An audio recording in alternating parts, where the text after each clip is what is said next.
Estamos de volta para a segunda parte da Comissão Executiva, um programa feito em colaboração com a Ordem dos Economistas. Estamos a falar dos Estados Unidos, da maior economia do mundo e do abismo fiscal ou orçamental que está sujeito. João Trigo da Rosa, uma das questões que vai mudar nos próximos tempos é uma autonomia energética por parte dos Estados Unidos. Os Estados Unidos vão, em meio dúzia de anos, voltar a ter petróleo suficiente para alimentar a sua economia e, sobretudo, energia para alimentar a sua economia, que é, de facto, o sangue vital de qualquer economia. Isto pode, juntamente com a questão da defesa dos cortes, alterar muito aquilo que é a definição da atuação dos Estados Unidos a nível mundial. Sem dúvida, eu acho que é uma questão importante, essa questão geoestratégica ligada à energia. Os Estados Unidos vão ter mais autonomia a nível de produção de petróleo e, sobretudo, estão a investir muito em produção de petróleo a partir de fontes alternativas, como os xistos e a própria e energias renováveis, não é? E, portanto, isso vai ajudar, eu acho que essa mudança, digamos, de paradigma a nível dos Estados Unidos vai ajudar digamos, outras possibilidades. A questão é se eles têm também a capacidade de influência geoestratégica a nível mundial que estávamos aqui a falar. E eu gostava de voltar aqui ao tema da Pax americana, que tem a ver também com o controle das fontes energéticas. Eu faço votos que os americanos possam continuar a ser, entre aspas, os polícias do mundo, como dizíamos há pouco aqui no intervalo. Quais são os riscos de não continuarem a ser, João? Os riscos de não continuarem a ser são vários. Quer dizer, os Estados Unidos são uma nação ocidental que defende um conjunto de valores que partilhamos aqui na Europa também, como a democracia, os direitos humanos, e há outras nações emergentes que não têm esse tipo de visão da sociedade. Penso que com os cortes orçamentais que vão estar em cima da mesa, uma das questões fundamentais vai ser a defesa. É evidente que os republicanos vão querer cortar menos na defesa, se calhar os democratas querem cortar mais, e os democratas querem cortar mais, querem não cortar ao nível das prestações sociais. Mas vai ter que haver cortes ao nível da defesa. Eu duvido que os Estados Unidos tenham a capacidade, como tiveram na última década, de ter, digamos, o papel que tiveram no Afeganistão ou no Iraque, bem ou mal, quer dizer, a despesa que está associada também. E até eventualmente na Europa. Portanto, claramente eu acho que estamos a chegar ao fim da era da Pax americana. O que é que vem a seguir? Sinceramente não sei, mas que vai ser um modelo diferente, vai ser, e acredito que assistindo aí vai dar cartas e vai ser um país, já é um país mais do que emergente. Pois há outras componentes também que são importantes ao nível da hegemonia dos Estados Unidos. Por exemplo, ao nível da moeda, como dizíamos há pouco, o dólar continua a ser a moeda de reserva de referência. Mas viajando pelo Extremo Oriente, hoje vemos que há países, como é o caso, por exemplo, de Taiwan, da Coreia do Sul, da Tailândia, até Singapura, com exceção de Hong Kong, que não é um país, é uma região especial da China, cuja moeda começa a estar muito indexada à moeda, quase mais à moeda chinesa que ao dólar. Isso porquê? Porque são países que têm trocas comerciais cada vez mais fortes com a China e, portanto, as economias começam a estar muito mais integradas por via das exportações, das importações e de toda a cadeia logística das empresas que está ligada de alguma forma à China, onde parte da produção é feita na China. Portanto, há aqui uma diminuição do papel da moeda americana como reserva e isso um dia pode levar a que os mercados, nomeadamente os mercados das obrigações, começam a ficar assustados de ter tantos dólares. Há um terceiro aspecto que também se liga com o tema da energia, que é o controle das fontes energéticas. E para isso é preciso ter capacidade de investimento. E nós, quando viajamos, por exemplo, pelas nossas antigas colónias, hoje vemos que os grandes investimentos nesta área, seja nas infraestruturas, seja na energia, não são feitos, ainda há americanos também a investir, há grandes empresas, mas são as empresas chinesas, quer dizer, quando vemos as grandes infraestruturas que estão a ser feitas em Angola e Moçambique, são os chineses que estão a financiar ou a oferecer essas infraestruturas e a entrar, nomeadamente, no controle das fontes energéticas, nomeadamente do carvão, do gás e do petróleo. Portanto, os Estados Unidos hoje têm uma capacidade de investimento diminuída pelas razões que estávamos a falar aqui há pouco e que será cada vez menor, e há aqui um player mundial que está a ocupar o seu espaço claramente, não é? Portanto, eu acho que no prazo de uma década o cenário vai se alterar e, com certeza, menos a favor dos Estados Unidos e mais a favor de outros países emergentes, como é o caso da China. Não é?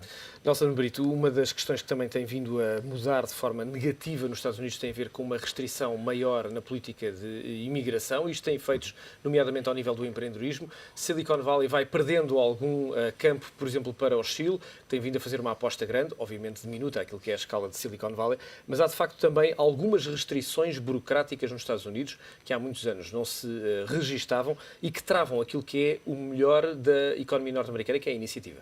Sim, eu acho que lá está, mais uma vez os grupos de interesses por vezes não permitem que determinadas coisas e que o próprio país, como os Estados Unidos, que era um país que normalmente tinha sempre como ponto na frente o pioneirismo em determinadas coisas, é hoje um ponto muito importante e nós temos estado aqui a falar da reindustrialização e de muitas destas mudanças, também tem muito a ver com o que é que Obama vai conseguir fazer neste mandato, que tem a ver com a capacidade de conseguir gerir os grupos de interesses. Nós estamos aqui a falar muito da questão das energias e, por exemplo, Obama já disse que um dos seus objetivos na questão das energias é deixar de apoiar tanto as energias tradicionais e apoiar mais as energias de futuro.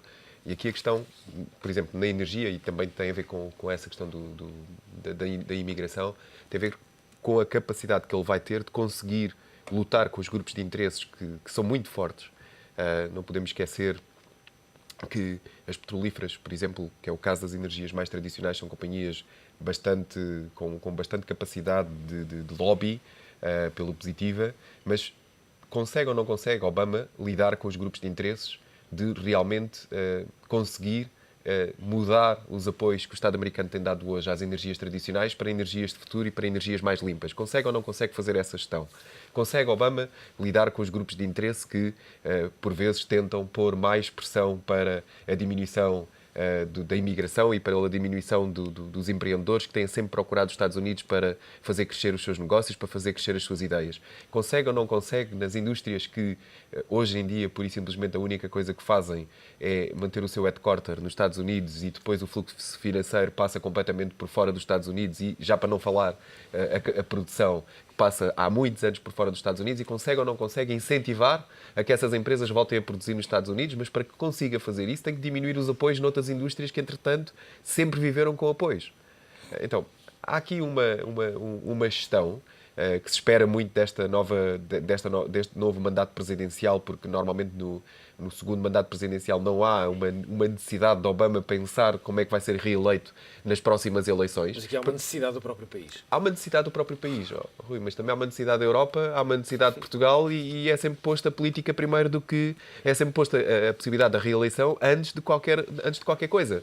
Então, espera-se mais, neste segundo mandato, que Obama realmente tenha uma presidência em que pode tomar mais decisões, que pode, se calhar, esticar, entre aspas, mais a corda nos acordos que tem que fazer, mas que, se calhar, os próximos 2 meses em que Obama vai ter que chegar a um acordo com republicanos para o precipício realmente não acontecer, é um bocadinho isto que tem que acontecer. Tem que se conseguir conciliar, e vai-se notar mesmo se Obama tem ou não tem a capacidade de desafiar os grupos de interesses que, entretanto, foram estabelecidos para poder relançar uma economia americana que tem mesmo que ser relançada. E são fortes esses grupos de interesse. António Rebelo de Sousa, há aqui uma questão que, por estes dias, passou pelos jornais, mais de uma forma, enfim, caricata, se me permite a expressão, tem a ver com a passagem de Gérard Depardieu para a nacionalidade russa, mas há aqui uma questão que me parece particularmente importante quando olhamos para esta questão dos Estados Unidos.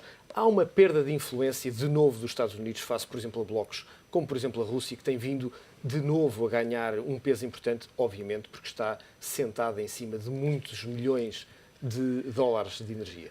Pois, esse é um dos problemas.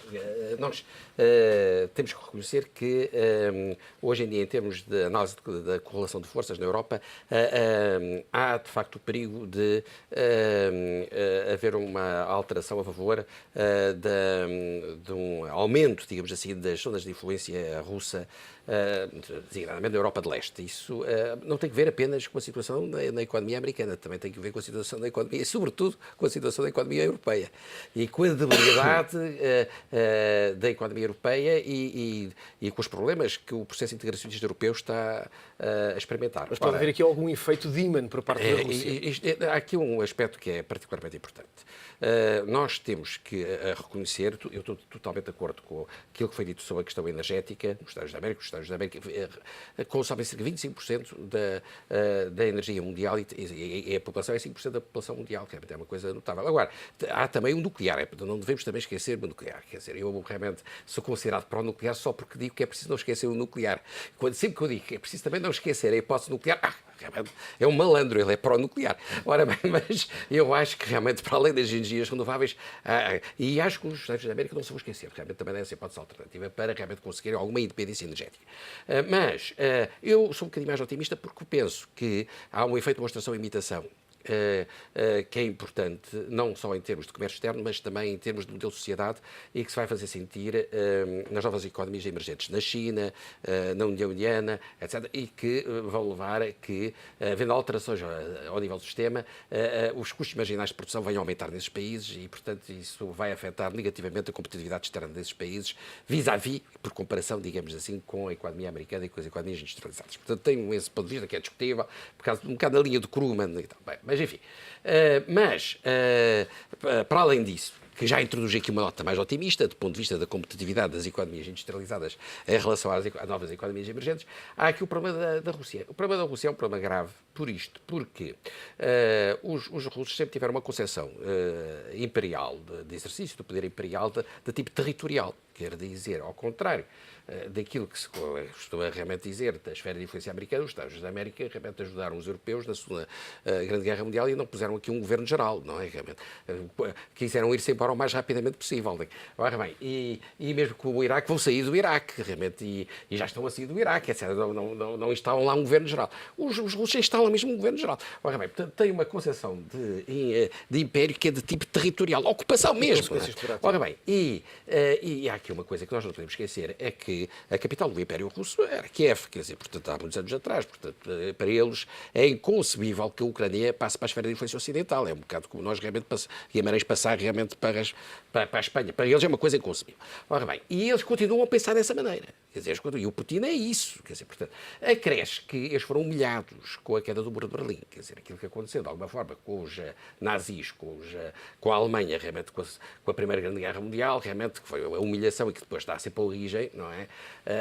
Fenómenos um bocado desagradáveis, não é? Portanto, há sempre um certo tropismo para a vingança e tal. Ora bem, e portanto, tenho esse receio em relação realmente à Rússia. A Rússia realmente é uma grande produtora, digamos, de matérias-primas, portanto, tem esse aspecto que é realmente particularmente relevante e está animada desse sentimento, digamos, de retaliação, realmente, depois da... Nós estamos mesmo a chegar ao fim do nosso tempo. Só uma última nota, professor Helder Vaz, tem a ver com esta questão da geoestratégia que, obviamente, a economia está a fazer deslocar algumas forças de poder, nomeadamente para a Rússia também. Sim, para a Rússia também. E, aliás, as previsões, por exemplo, para 2030, é de que realmente, enfim, a China se torna a grande potência mundial, continuando a crescer a uma média de 8, 9%, o que fez durante os últimos 30 anos, é preciso não esquecer. E, portanto, é o maior fenómeno de longevidade de crescimento em alta escala. Tem uma situação de pleno emprego numa população superior. É preciso ver estas coisas. Tem apenas um desemprego de 4,5%. Portanto, é uma grande potência. Pode estourar por outras razões. Bolhas do sistema financeiro, bolhas imobiliárias, que há muita coisa que pode, de repente, suspender o crescimento da China. Agora, os emergentes só por si, estudos que existem mais recentes, apontam que em 2030 as potências emergentes, a economia das potências emergentes vale a 66%, e as da Europa, Japão e Estados Unidos valham 33%. E esse, de facto, é uma diferença grande relativamente à nossa economia. Jorge Helder Vaz, António Rebelo de Sousa, Nelson Brito, João Trigo da Rosa, foi um prazer contar com a vossa presença. Fica por aqui a Comissão Executiva que falou dos Estados Unidos. Regressamos amanhã. Aproveite este dia.